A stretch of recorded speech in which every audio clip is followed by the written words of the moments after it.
ಕರಿಗಡುಬು ಮಾಡೋದಕ್ಕೆ ನಾವೀಗ ಮೈದಾ ಹಿಟ್ಟನ್ನು ಕಲಿಸ್ತಾ ಇದ್ದೀವಿ.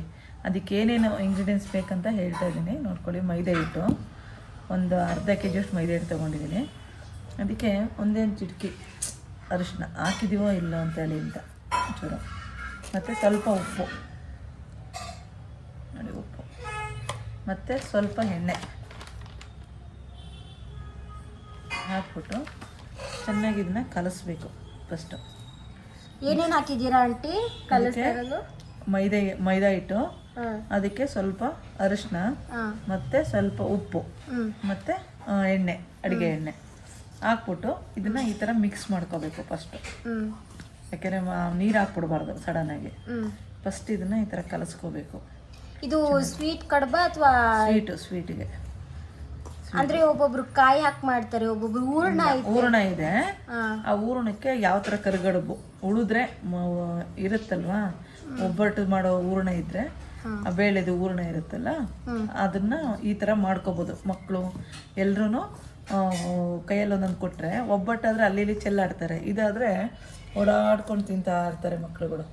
ತುಂಬ ಚೆನ್ನಾಗಿರುತ್ತೆ ನೋಡಿ. ಈ ಥರ ಎಲ್ಲ ಕಲಿಸ್ಕೊಂಡ್ಮೇಲೆ ಇದಕ್ಕೆ ಸ್ವಲ್ಪ ನೀರು ಹಾಕಬೇಕು. ನೋಡಿ, ನಿಮ್ಗೆ ಗೊತ್ತಾಗುತ್ತೆ ನೀರು ಎಷ್ಟು ಬೇಕಾಗುತ್ತೆ ಅಂತ. ನೋಡ್ಕೊತ ಕಲಿಸ್ಬೇಕು. ಇದನ್ನು ಎಷ್ಟು ಚೆನ್ನಾಗಿ ಕಲಿಸ್ಬಿಟ್ಟು ನಾದ್ತಿರೋ ಅಷ್ಟು ಚೆನ್ನಾಗಿ ಇದು ತುಂಬ ಚೆನ್ನಾಗಿ ಬರುತ್ತೆ. ಗರಿ ಗರಿಯಾಗಿ ಚೆನ್ನಾಗಿ ನಾದಬೇಕು ನೋಡಿ. ಒಂದೇ ಸಲ ನೀರು ಹಾಕ್ಬಾರ್ದು. ನೋಡ್ಕೊತ ಇದನ್ನು ಕಲಿಸ್ಬೇಕು ಚೆನ್ನಾಗಿ.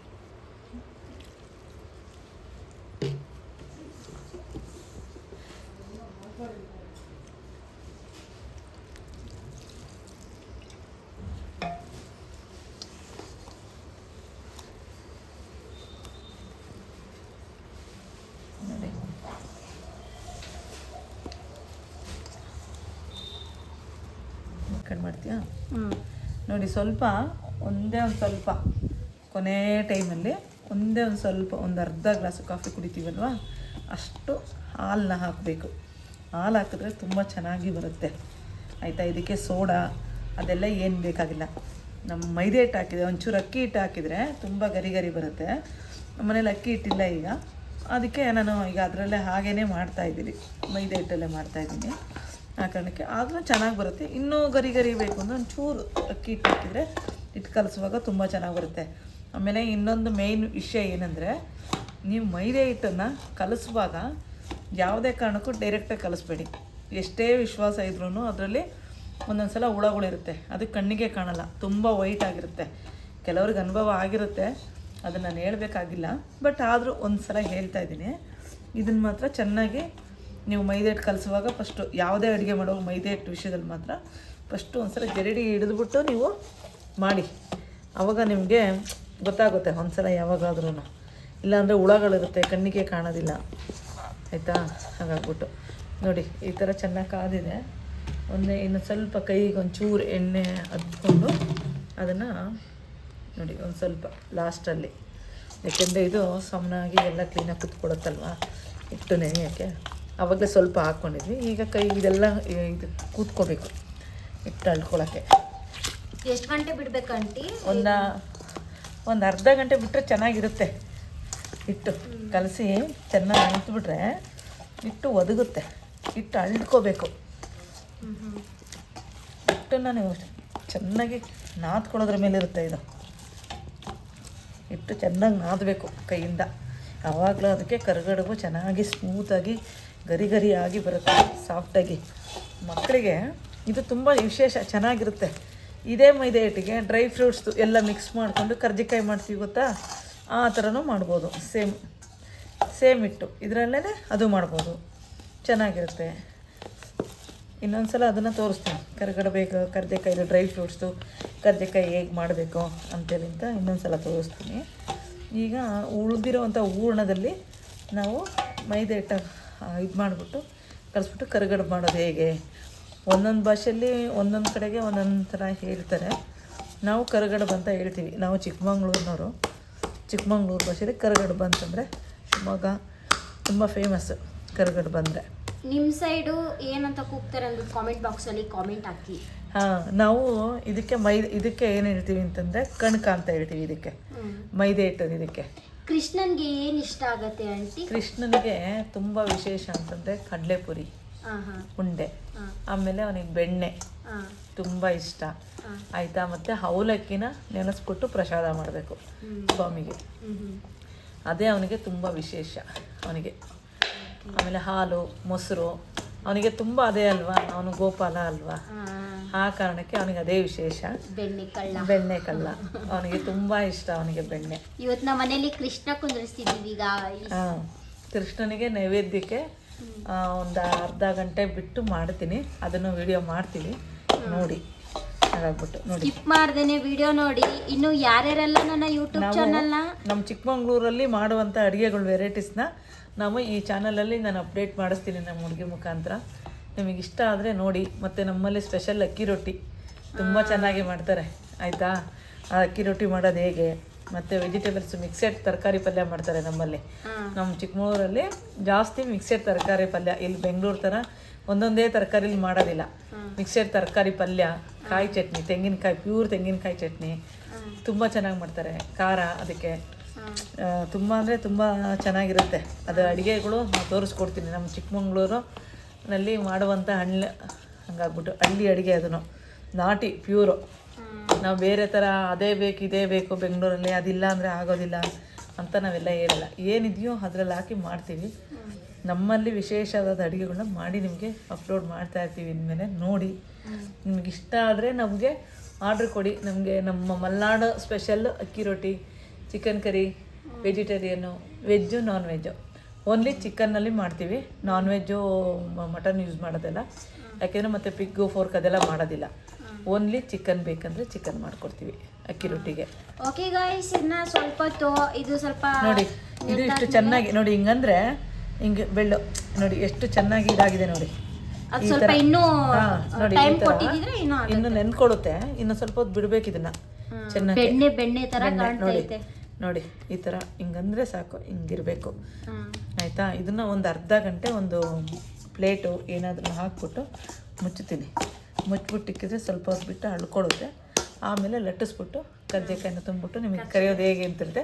ಬಟ್ ಮಕ್ಕಳಿಗೆ ನೀವು ಒಂದೊಂದೇ ಕೊಟ್ಟರೆ ಅವರು ಓಡಾಡ್ಕೊಂಡು ಇಲ್ಲಿಂದ ವಾಕ್ ಮಾಡ್ಕೊಂಡು ತಿಂತಾ ಇರ್ತಾರೆ. ಅವಕ್ಕೆ ಗೊತ್ತಾಗೋದಿಲ್ಲ. ಈ ಒಬ್ಬಟ್ಟು ಚಂದನೇ, ಬಟ್ ಮಕ್ಕಳಿಗೆ ಒಬ್ಬಟ್ಟು ಕೊಟ್ಟರೆ ಅರ್ದು ಅದೆಲ್ಲ ಇದು ಮಾಡಿಬಿಡ್ತಾರೆ. ಇದು ತುಂಬ ಚೆನ್ನಾಗಿರುತ್ತೆ. ವಿಶೇಷವಾಗಿ ಇದಕ್ಕೆ ಕಾಂಬಿನೇಷನ್ ಕರ್ಗಡುಬಿಗೆ ಒಂದು ರವಾದ ಖೀರ್ ಮಾಡ್ತೀವಿ. ಅದನ್ನ ಹತ್ಕೊಂಡು ತಿನ್ನೋದಕ್ಕೆ ಶಾವಿಗೆ ಪಾಯಸ ತೆಳ್ಳಗೆ, ಇಲ್ಲ ರವೆಕಿದು ಪಾಯಸ ಮಾಡ್ತೀವಿ. ತೆಳು ಅಂದರೆ ತುಂಬ ತೆಳುಗೆ ಚಿರೋಟಿ ರವೆನಲ್ಲಿ. ಅದನ್ನು ಸ್ವಲ್ಪ ಮಾಡ್ತೀನಿ, ಆದರೆ ಟೈಮ್ ಇದ್ದರೆ ಮಾಡ್ತೀವಿ. ಅದನ್ನು ಅಪ್ಲೋಡ್ ಮಾಡ್ತೀವಿ ಇದಕ್ಕೆ ಕಾಂಬಿನೇಷನ್ನು ನೋಡಿ. ಓಕೆ ಗಾಯ್ಸ್, ಒಂದು ಹಾಫ್ ಅನ್ ಅವರ್ ಆದಮೇಲೆ ನಿಮಗೆ ಮತ್ತೆ ಸಿಗ್ತೀನಿ. ಓಕೆನಾ? ವೇಟ್ ಮಾಡ್ತಾ ಇರಿ. ಆ್ಯಂಡ್ ಇನ್ನು ಯಾರ್ಯಾರೆಲ್ಲ ನನ್ನ ಯೂಟ್ಯೂಬ್ ಚಾನಲ್ನ ಸಬ್ಸ್ಕ್ರೈಬ್ ಮಾಡಿಲ್ವೋ ದಯವಿಟ್ಟು ಎಲ್ಲರೂ ಸಬ್ಸ್ಕ್ರೈಬ್ ಮಾಡಿ, ಪಕ್ಕದಲ್ಲಿರುವಂತಹ ಬೆಲ್ ಐಕನ್ ಆಲ್ ಅಂತ ಕ್ಲಿಕ್ ಮಾಡಿ, ಲೈಕ್ ಮಾಡಿ, ಶೇರ್ ಮಾಡಿ, ಕಾಮೆಂಟ್ ಮಾಡಿ.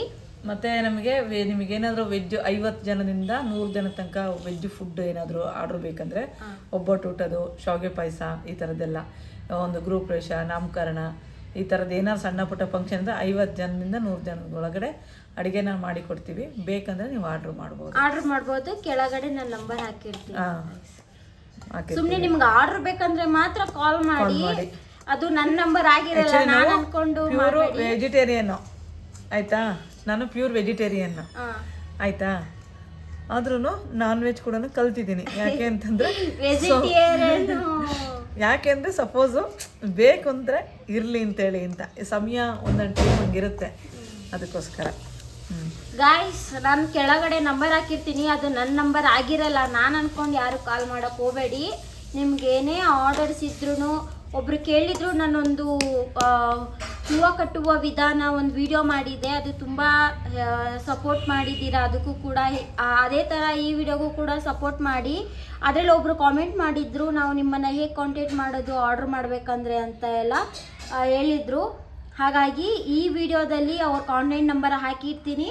ಸೊ ನಿಮ್ಗೆ ಏನೇ ಆರ್ಡರ್ಸ್ ಬೇಕಾಗಿದ್ರೂ ಕೂಡ ಅವ್ರು ಕಾಲ್ ಮಾಡಿ ಆರ್ಡರ್ ಮಾಡ್ಕೊಳ್ಳಿ. ನಿಮ್ಗೆ ಏನೇ ಫುಡ್ ಬೇಕಾದ್ರೂ ಕೂಡ.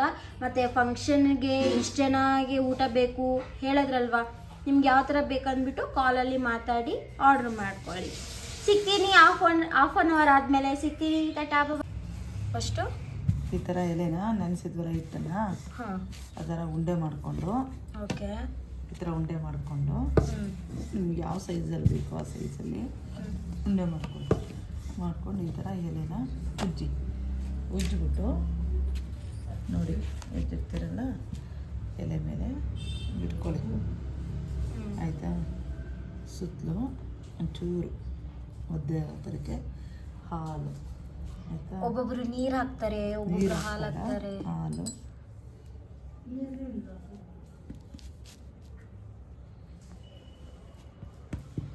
ಈ ಥರ ಇದು ರೆಡಿಮೇಡು ಸಿಗುತ್ತಲ್ವಾ ಆಂಟಿ? ಇದು ಸಿಗುತ್ತೆ. ಮನೇಲಿ ಮಾಡ್ಕೊಳ್ಳೋಕ್ಕೂ ಅಂಗಡಿಲಿ ಮಾಡ್ಕೊಳ್ಳೋಕ್ಕೂ ಡಿಫ್ರೆಂಟ್ ಇರುತ್ತೆ. ಈ ಥರ ರೆಡಿ ಆಗುತ್ತೆ. ಈ ಥರ ಫೋಲ್ಡ್ ಮಾಡೋಕ್ಕೇನೆ ರೆಡಿಮೇಡ್ದು ಒಂದು ಪ್ಲಾಸ್ಟಿಕ್ ಸಿಗತ್ತಲ್ವಾ? ಅದು ಈಗ ಲೇಟೆಸ್ಟಲ್ಲಿ ಫಸ್ಟೆಲ್ಲ ಎಲೆಯಲ್ಲಿ ಮುರ್ಚೋರು, ಊಟದೆಲೆ ಆಯಿತಾ, ಬಾಳೆ ಎಲೆಲಿ, ಆಮೇಲೆ ಅದೇ ಊಟದೆಲ್ಲ ರೌಂಡಿಗೆ ಬರುತ್ತಲ್ಲ ಅದರಲ್ಲಿ, ಮತ್ತು ಪ್ಲಾಸ್ಟಿಕ್ ಕವರಲ್ಲಿ, ವಿಳ್ಯದೆಲೆಯಲ್ಲಿ ಈ ಥರ ಎಲ್ಲ ಮುಡ್ಚ್ಕೋತೀವಿ.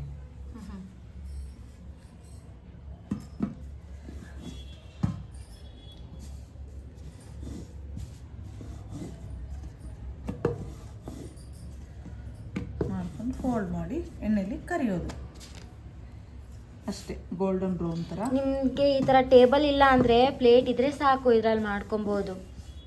ಹೌದು, ಅಷ್ಟೊಂದು ಗ್ರಿಪ್ ಸಿಗಲ್ಲ, ಮಾಡ್ಬೋದು ಅಷ್ಟೇ. ಮರದ ಹಲಗೆನಲ್ಲಿ ಇದ್ದಷ್ಟು ಮಣಿ ಇದ್ದಷ್ಟು ಗ್ರಿಪ್ ಸಿಗೋದಿಲ್ಲ. ಒಬ್ಬೊಬ್ರು ಮನೇಲಿ ಇರಲ್ವಲ್ಲ ಆಂಟಿ? ಎಲ್ಲರೂ ಮನೇಲಿ ಇರುತ್ತೆ, ಬಟ್ ಒಂದೊಂದ್ಸಲಿ ಹಾಳಾಗಿರುತ್ತೆ, ಅರ್ಜೆಂಟ್ ಸಿಗೋದಿಲ್ಲ. ಆ ಟೈಮಲ್ಲಿ ಈ ಥರ ಮಾಡಿಕೊಂಡ್ರೆ ಸಾಕು. ಯಾವ್ಯಾವ ಥರ ಇರುತ್ತೆ ಕರ್ಜಿಕಾಯಿ? ನಮ್ಮ ಕಡೆ ಕರ್ಜಿಕಾಯಿ ಅಂತ. ಕರ್ಜಿಕಾಯಿ ಬೇರೆ, ಇದು ಕರ್ಗಡುಬು. ಹೌದಾ? ಹಾಂ, ಇದು ಒಬ್ಬಟ್ಟು ಮಾಡೋಕ್ಕೆ ಹೂರ್ಣ ಬೇಳೆ ಬೇಯಿಸಿದ್ದಿರುತ್ತಲ್ಲ, ಅದು ಬೆಲ್ಲ ಬೇಳೆ ಬೇಯಿಸಿದ್ದು ರುಬ್ಬಿರ್ತೀವಲ್ಲ, ಅದು ಉಳಿದಿದ್ದನ್ನ ಕರ್ಜಿಕಾಯಿ ಥರ ನೋಡಿ ಈ ಥರ ಎಲೆ ಉಚ್ಕೊಂಡು ಅದರೊಳಗಡೆ ಇದನ್ನು ತೋರಿಸು. ಈ ಸಂಪನ್ನ ಈ ಎಲೆ ಒಳಗಡೆ ತುಂಬೋದು ಅಷ್ಟೇ. ಹಾಕಿ ತುಂಬಿಟ್ಟು ಫೋಲ್ಡ್ ಮಾಡಿ ಕ್ಲೀನಾಗಿ ಅದನ್ನು ಬೇಕು ಕವರ್ ಮಾಡಿ ಎಣ್ಣೆಲಿ ಕರಿಯೋದಷ್ಟೇ ಗೋಲ್ಡನ್ ಬ್ರೌನಲ್ಲಿ.